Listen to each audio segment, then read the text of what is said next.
Page number, কিভাবে পেজে number দিতে হয় এই বিষয়টা। পেজ নাম্বারটা আসলে আমরা এই যাবৎকাল যে পড়াশোনা করে আসছি, আমরা প্রতিটা বইয়ের মধ্যে দেখেছি পেজ নাম্বার দেওয়া থাকে। পেজ নাম্বারটা আমরা অনেক সময় অনেক বইয়ের উপরে দেখেছি, অনেক সময় আমরা পেজ নাম্বারটা নিচে দেখেছি, বইয়ের নিচে থাকে, যেখানেই থাকুক। এখন পেজ নাম্বারটা হয় উপরে আর না হলে নিচে, এবং যে নাম্বারটা দেওয়া থাকে 1 2 3 4, সেটা কিন্তু অনেক সময় মাঝখানে থাকে, অনেকে ডান সাইডে থাকে, মাঝখানে অথবা ডানে। তাহলে আমরা যে কোনো জায়গায় যেভাবে মানুষ চায়, আমরা যে মানুষের কাজ করে দিব, তার চাহিদা অনুযায়ী আমরা তাকে করে দিব। আমরা সে যেখানে বলে সেখানে করে দিব। যদি পেজের এখানে চায়, পেজের উপরে মাঝখানে চায়, আমরা দিব। যদি বলে যে না পেজের উপরে ডান সাইডে দিয়ে দেন, দিব। যদি বলে না পেজের নিচে মাঝখানে দিয়ে দেন, পেজ নাম্বারটা দিব। যদি বলে যে না পেজ নাম্বারটা পেজের ডান সাইডে দিয়ে দেন, নিচের ডান সাইডে দিয়ে দেন, আমরা দিব।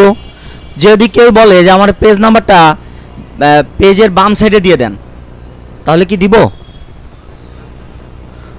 আমরা বলবো যে আসলে দিলে কি হবে, আপনি যখন এই ফাইলটা প্রিন্ট আউট করে আপনার অফিসের ফাইলে পাঞ্চ করবেন, মানে অফিসের ফাইলে রাখবেন, তখন আপনার এই পেজ নাম্বারটা চাপা পড়ে যেতে পারে, এই বইটা সেলাই হতে পারে, তখন এটা নিচে পড়ে যেতে পারে। অতএব আপনি পেজ নাম্বারটা ডান সাইডে বাম সাইডে দিয়েন না, এটা হয় মাঝখানে দেন আর না হলে রাইট সাইডে দেন। যদি কয় আপনি কথা কনকে, আমি জানে কইছি হ্যাঁ দেন, তাহলে দিয়ে দিবা। ভালো বুদ্ধি তো আর মানুষ শুনে না, ইসলাম শুনে, কথা কও শোনে কিনা। অতএব আমরা সব জায়গায় যাতে দিতে পারি, আমরা ওভাবে শিখব। তাহলে আমরা চলে যাব প্রথমে ইনসার্ট ট্যাবে, তারপরে চলে যাব পেজ নাম্বারে, তারপরে আমরা যদি পেজের উপরে দিতে চাই তাহলে টপে যাব, গিয়ে যদি বামে চায়, এই যে বামে, এটা হচ্ছে পেজের বামে, এই যে হচ্ছে পুরো পেজ, এটা বাম সাইডে হয়ে যাবে, এই যে যেখানে আমরা চাচ্ছিলাম এইখানে। এটা হচ্ছে মাঝে হবে, এটা হচ্ছে ডান সাইডে হবে, এইটা হচ্ছে বাম সাইডে হবে। কিন্তু নর্মালি লেখা থাকবে না, লেখার পাশে আবার পেজ নাম্বারটাও থাকবে, একটু ডিজাইন আছে, পাশাপাশি এরকম একটা লম্বা টান দেওয়া থাকবে। এটা দিলে ডান সাইডে হবে, একই ডিজাইন এটা আর এটা প্রায়। এটা আবার ভিন্ন ডিজাইন, এটা বামে থাকবে, এটা মাঝে থাকবে, এটা ডানে থাকবে। এইভাবে অনেক ডিজাইন রয়েছে এখানে। হ্যাঁ, এখান থেকে যে ডিজাইনটা ভালো লাগে, যেই স্টাইলটা পছন্দ হয়, আমরা সেই স্টাইলটাই দিতে পারবো। যেমন আমাদের এই স্টাইলটা ভালো লাগছে, আমরা এটা দিয়ে দিলাম। এই যে অটোমেটিক কিন্তু পেজ নাম্বারটা এভাবে চলে আসছে, পেজ অন অফ 2। এখন যদি আমরা 1 নম্বর পেজ থেকে 2 নম্বর পেজে যাই, তাহলে আমরা জানি কিভাবে যেতে হয়, কন্ট্রোল প্লাস ইন্টার। কিভাবে? Control plus inter. তাহলে কন্ট্রোল ইন্টার দেওয়ার সঙ্গে সঙ্গে আমরা কিন্তু 2 নম্বর পেজে চলে আসছি, এবং 2 নম্বর পেজে গিয়ে দেখলাম যে আমাদের পেজ নাম্বারটা আবার নতুন করে দিতে হবে না, অটোমেটিক এখানে চলে আসছে পেজ 2 অফ 2। তার মানে এখানে 2টা পেজ আছে মোট, আমরা 2 নম্বর পেজে অবস্থান করছি। আবার এরকম হতে পারে আমরা কন্ট্রোল ইন্টার দিয়ে অনেকগুলো পেজ নিলাম, সাপোজ এরকম 20টা পেজ নিলাম, 20টা পেজ নিয়েছি, 20টা পেজে আমরা কাজ করতেছি, আমরা কার্সরটা এখানে রাখলাম। তার মানে এখন আমরা কততে আছি, পেজ নাম্বার আমরা 18তে কাজ করতেছি, আর মোট পেজ আছে এখানে 20টা, আর উপরে 17টা কিন্তু রয়েছে, নিচে রয়েছে 2টা। তার মানে 18 নম্বর পেজে আমরা এখন অবস্থান করতেছি। তাহলে পেজ নাম্বারটা দিলে খুব সহজে কিন্তু আমরা বুঝতে পারি আসলে আমাদের অবস্থানটা কোথায়, আমরা কি করতেছি কি না করতেছি, এগুলো সহজে বোঝা যায়। এবং আমরা যখন এই পেজটা সবগুলো পেজ প্রিন্ট আউট করব, তখন আমাদের পেজগুলোকে সাজাতেও সুন্দর হবে, যে এটার পরে এটা, এটার পরে এটা। তাহলে আমরা যদি পেজ নাম্বার না দিয়ে এখান থেকে আমি ডবল ক্লিক করলাম, পেজ নাম্বারটা তুলে দিলাম, ডাবল ক্লিক করে হেডারে ঢুকলাম, পেজ নাম্বারটা তুলে দিয়ে আমরা বের হয়ে গেলাম। এখন এই অবস্থায় আমি যদি 20টা পেজ প্রিন্ট আউট করি, দেখা যায় পেজ অনেক সময় প্রিন্ট আউট করতে গেলে পেজগুলো পড়ে যায়, একেবারে নিচে পড়ে গেল। নিচে যদি পড়ে যায়, এলোমেলো যদি হয়ে যায়, এটা কিন্তু আপনি আর সাজাইতে কষ্ট হয়ে যাবে, কারণ পেজ নাম্বার দেওয়া নাই। কোনটার পরে কোনটা এখন আপনার পইরা তারপরে মিলাইতে হবে। যদি আপনার পেজ নাম্বার দেওয়া থাকে তাহলে কি আর পড়তে হবে? পেজ নাম্বার অটোমেটিক দেখে মাত্র 1 সেকেন্ড, কয়েক সেকেন্ডের মধ্যে আপনি 20টা পেজ মিলাই ফেলতে পারবেন। তাহলে পেজ নাম্বার দেওয়ার গুরুত্ব হচ্ছে এটা। এরপরে আরেকটা বিষয় আছে, সেটা হচ্ছে আমরা বড় একটা মোটা বই, 200, 300, 500 পাতার একটা বই, এই বইয়ের মধ্যে যদি বলি যে অমক চ্যাপ্টারটা বাইর করো তো, যদি এখানে পেজ নাম্বার দেওয়া না থাকে তাহলে ওই চ্যাপ্টারটা বাইর করতে মিনিমাম তোমার 5 মিনিট সময় লেগে যাবে, কারণ পেজ নাম্বারই তো নাই। পাতা বাই পাতা, পাতায় বা কোন পাতায় আছে আল্লাহ মাহবুব জানে, খুঁজেই পাওয়া যাবে না। এই জন্য আমরা পেজ নাম্বারটা দিব এবং আমরা একটা সূচিপত্র করে দিব। প্রতিটা বইয়ের মধ্যে একটা সূচিপত্র থাকে যে এই বিষয়টা এত নম্বর পাতায় আছে, এই বিষয়টা গরুর রচনা আছে 58 নম্বর পাতায়, ছাগলের রচনা আছে কোথায় 59 নম্বর পাতায়। এই যেভাবে যে পাতা পাতা দেওয়া, তার মানে ওই গরুর রচনা কিন্তু 58 নম্বর পাতায় থাকতে হবে। তাহলে 58 নম্বর পাতায় দ্রুত যাওয়ার জন্য আমরা কিন্তু পেজ নাম্বারটা দিয়ে দিব। আচ্ছা, তাহলে পেজ নাম্বারটা অনেকেই বলবে দিতে যে পেজ নাম্বারটা দেন, অনেকে আবার দিতে বলবে না, এগুলো সে বোঝেই না পেজ নাম্বার যে দিতে হয়। ও ক্ষেত্রেও তাকে বলতে হবে আপনার যে 5টা পেজ, আমি কি পেজ নাম্বার দিয়ে দিব? ওটা দিলে কি হইব? ওটা দিলে কি হবে, আপনি সাজাইতে পারবেন 1 2 3 4 5 কোনটার পরে কোনটা। তাহলে অনেক সময় আমরা সিভি যখন করি তখন পেজ নাম্বার কাস্টমার বলে না, কিন্তু আমরা দিয়ে দিই 1 এবং 2, বোঝা যায় যেখানে জমা দিবে সেখানে যাতে কোনো কমপ্লেন না থাকে। একটা 1 নম্বর পাতা, এটা 2 নম্বর পাতা, হ্যাঁ। তাহলে আমরা পেজ নাম্বারটা দিয়ে দিব।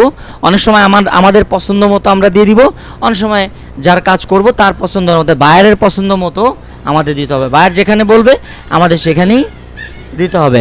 আর বায়ার যদি চয়েস করে না দেয়, আমরা তাকে কাজের সহযোগিতা করতে পারি। তুমি যার কাজ করবা মনে করতে হবে যে আমি তার এই যে একটা কাজ করতেছি, হয়তো 10 টাকার কাজ, এই 10 টাকার কাজ যদি তুমি তারটা দরদ দিয়া করো, ভালোবাসা দিয়া করো, এই 10 টাকার কাজ একসময় তোমার কাছে 10,000 টাকার কাজ আসবে তার মাধ্যমেই। আর তুমি যদি মনে করো যে 10 টাকার কাজ ভুং ভাং 420 কোনো রকম কইরা প্রিন্ট করে বিদায় করে দিই, তাইলে ওই লোক জীবনে তোমার আর কোনোদিন কাস্টমার হবে না। হবে, কারণ তুমি তারে কোনোদিন ভালো বুদ্ধি দাও নাই, ভালো পরামর্শ দাও নাই। তাইলে দীর্ঘস্থায়ী কাজ করতে চাইলে তোমাকে কি করতে হবে, তাকে কিছু টিপস দিতে হবে, ভালো টিপস, সৎ নিয়তে সৎ বুদ্ধি দিতে হবে। তাহলে বুদ্ধি দিলে কি হবে, একটা বায়ার অনেক সময় বুঝবে না অনেক কিছু, তুমি তাকে বুঝাইতে পারবা। আবার যদি ভালো বুঝে তাহলে তার কোনো কথা নাই, সে তোমাকে বুঝাই দিবে যে এটা এটা এটা এইভাবে করতে হবে, পার্ট টু পার্ট বুঝাই দিবে। তার মানে সে সব কিছু বুঝে, তারা বোঝানোর কিছু নাই, তার অনুযায়ী তুমি কাজ করে তাকে ডেলিভারি দিয়ে দাও। তাহলে আমরা অনেকগুলো কথা মাঝখানে বলে ফেললাম, কারণ একটা একটা করে টিপস নিয়ে আমরা চলে আসছি আমাদের টিউটোরিয়ালে। কারণ একসঙ্গে অনেকগুলো থাকলে আপনারা অনেক সময় আমাকে কমেন্টস করেছেন যে আমরা ভিডিও খুঁজে পাচ্ছি না। একটার মধ্যে আমি একটা ভিডিওতে 5টা আইটেম শিখাইছি, এখন আপনার একটা আইটেম দরকার, আপনি খুঁজে পাচ্ছেন না। এই জন্য আমরা পার্ট টু পার্ট প্রতিটা জিনিস আলাদা আলাদা ভিডিও ছাড়ছি। যারা শিখছেন আমাদের চ্যানেলটা দেখে শুধু পেজ নাম্বারের বিষয়টা শিখছেন, শুধু ওই ভিডিওতে শুধু পেজ নাম্বারের বিষয়গুলোই থাকবে। তাহলে এখন আমরা পেজ নাম্বারটা যখন টপে দিতে পারি বা বটমেও দিতে পারি, পেজের নিচেও দিতে পারি। পেজের নিচে দিলাম তখন পেজ নাম্বারটা তো উপরে দেখা যাবে না, পেজ নাম্বারটা পেজের নিচে দেখা যাবে। এখন আমি চাচ্ছি যে পেজ নাম্বারটা দিয়েছি, ভাল লাগছে না, পেজ নাম্বারটা তুলে দিব। পেজ নাম্বারটা তুলে দিব, কিভাবে তুলে দিব, ইনসার্টে যাব, পেজ নাম্বারে যাব, রিমুভ পেজ নাম্বার, এখানে ক্লিক দিব। তাহলে কি হবে, পেজ নাম্বারটা উঠে যাবে। আমরা যদি একটা পেজ থেকে পেজ নাম্বার উঠিয়ে দেই তাহলে কি সমস্ত পেজ থেকে পেজ নাম্বারগুলো উঠে যাবে না? সমস্ত পেজ থেকে কিন্তু একসঙ্গে উঠে যাবে। আমি আবার এটা যদি মনে করি যে না আমি 1 নাম্বার পেজ থেকে উঠাইলাম, 5 নাম্বার পেজে মনে হয় থাকবে না, 5 নাম্বার পেজে থাকবে না। এরপরে পেজ নাম্বারের মধ্যে পেজের মার্জিনের ভিতরেও আমরা পেজ নাম্বার দিতে পারি। মার্জিন বলতে আমরা কি বুঝি, আমরা কোনো একটা ক্লাসে হয়তো মার্জিন শিখেছি যে মার্জিন এই যে কার্সর যেখানে আছে তার বাম সাইডে যে খালি জায়গাটা, এই যে এই সাইডটা, এটাকে বলে মার্জিন। তার মানে আমরা কিছু লিখলে এখান থেকে লেখা হচ্ছে, তার মানে উপরে এই জায়গাটুকু খালি থাকতেছে, এই জায়গাটুকু এর ডান সাইডেও কিন্তু খালি আছে। আমরা কি দেখেছি? আমরা যদি এইভাবে লিখি তাহলে দেখতে পারবো। বংবাং আমরা কিছু একটা লিখলাম, ওই যে তার মানে এই যে এর পরে যে জায়গাটা, সেই জায়গাটা হচ্ছে মার্জিনের জায়গা। সেই জায়গাটা কিসের জায়গা? মার্জিনের জায়গা। মার্জিনের জায়গা আমরা যখন পরীক্ষার হলে পরীক্ষা দিতে গেছি, এই পাশে বাম পাশে মার্জিন করে রাখছি। কেন?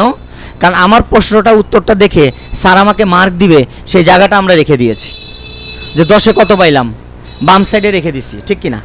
হ্যাঁ, আমাদেরকে স্যারেরা শিখাই দিছে এই বাম সাইডে কিন্তু মার্জিন করে রাখবা। তুমি যদি পুরো খাতায় লেখা ফেলো, স্যারে যদি নাম্বার দেওয়ার জায়গা না পায়, তাহলে এটা একটা অভদ্রতা হয়ে যাবে। যে তুমি পুরো লেখা ভরে লাইছো, এই কোণার থেকে লেখা শুরু করছো, পুরো পেজের একদম লেখা ভরে লাইছো, কোনো একটু জায়গা নাই। তাহলে স্যারে করবে ছাত্ররে কেটায় পড়াইলো, আমি মার্ক দেবো কই এটা, ঠিক কিনা? তাহলে আর অফিসিয়াল যখন আমরা কাজ করব, তখন আমাদের মাথায় থাকতে হবে চতুর্দিকে মার্জিন রাখতে হবে। কেন? আমাদের এই ফাইলটা, এই যে আমরা যেটা প্রিন্ট আউট করে দিব, সেটা হয়তো ব্যাংকে যাবে, সেটা হয়তো বিদেশে চলে যাবে, সেই কাগজটা বাইং হাউসের মাধ্যমে বিদেশ চলে যাবে, সেটা হয়তো আমাদের অফিসের মধ্যে একটা ফাইল থাকবে, সেই ফাইলের মধ্যে আটকানো থাকবে। সেই কথা চিন্তা করে আমরা কিন্তু এই চতুর্দিকে এই জায়গাগুলো মার্জিনগুলো রেখে দেই। এখন যদি মনে হয় যে আমার এই উপরের জায়গাটা কখনো লাগবে না, আমার লাগবে বাম সাইডের জায়গাটা, তাইলে আমি উপরেও কিন্তু পেজ নাম্বারটা, অর্থাৎ মার্জিনের ভিতরেও আমরা পেজ নাম্বারটা কি করতে পারি, দিতে পারি। পেজ নাম্বারের বাইরেও, মানে মার্জিনের বাইরেও পেজ নাম্বার দিতে পারি। এরপরে চলে আসি হচ্ছে কারেন্ট পজিশন। কারেন্ট পজিশনটা হচ্ছে আমরা যদি একটা দেই, শুধু আমাদের ওই জায়গাটার মধ্যে পেজ নাম্বারটা চলে আসবে, আমরা যে পেজে অবস্থান করতেছি। আমরা সাপোজ কন্ট্রোল এন্টার দিয়ে আমরা এখন একটা পেজে আসলাম, শুধু এই পেজটা প্রিন্ট দিব এবং এটা কত নম্বর পেজ, শুধু এখানে আমরা পেজ নাম্বারটা দিতে চাই। তাহলে এই যে আমরা আছি 14 নম্বর পাতায়, আমরা দেখব কারেন্ট পজিশনে গিয়ে যে 14 নম্বর পাতার আগে আসে কিনা। এই স্টাইল দিলাম বা এই স্টাইল দিলাম, এটা একটু সুন্দর। কারেন্ট পজিশন মানে আমরা এটাকেই কারেন্ট পজিশন বানাই দিলাম, মানে এটা একটা আমার পেজ আসলো। অন্য উপরে নিচে কিন্তু নাই, উপরে নিচে কোনো পেজ নাম্বার নাই। তাহলে আমরা কারেন্ট পজিশনের মাধ্যমে পেজ নাম্বারটা দিয়ে তৎনগত ওই পেজটা প্রিন্ট দিতে পারি। আমরা অনেক সময় দেখেছি না, ফটোকপির দোকানে, ধরো ফটোকপির দোকানে এরকম বিরাট একটা বান্ডিল নিয়ে এসে 200 পেজ প্রিন্ট মানে ফটোকপি করবে, আমরা লয়ে গেছি হলো মাঝখান দিয়ে একটা পেজ। তখন উনি বুদ্ধি করে কি করে, উনি কি আমাকে ওই 200 পেজ করবে, তারপরে আমাকে এক পাতা দিবে ওরকম করে, যে আপনি দাঁড়ান 200 পাতা করি তারপরে আপনারটা আমি দিমু, এরকম করে?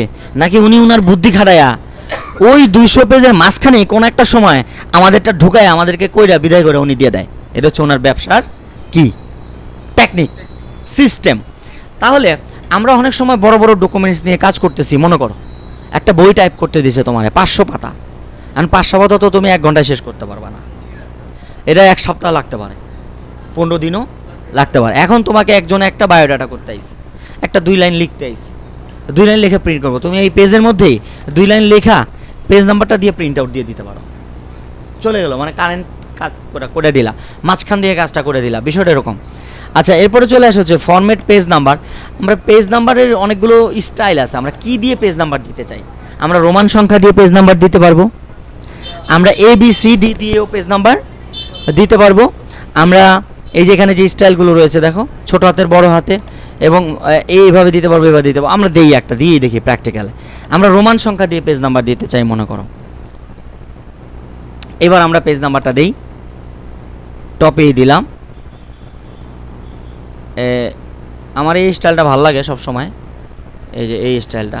আর 3 করে গে, ওই যে আমরা যে ফরম্যাটের মধ্যে রোমান সংখ্যা দিছি না, এখানে পেজ নাম্বারটা কিন্তু কি আসছে 1 2 3 4 নাম্বার যেটা সেটা আসে না, এটা রোমান সংখ্যায় আসছে।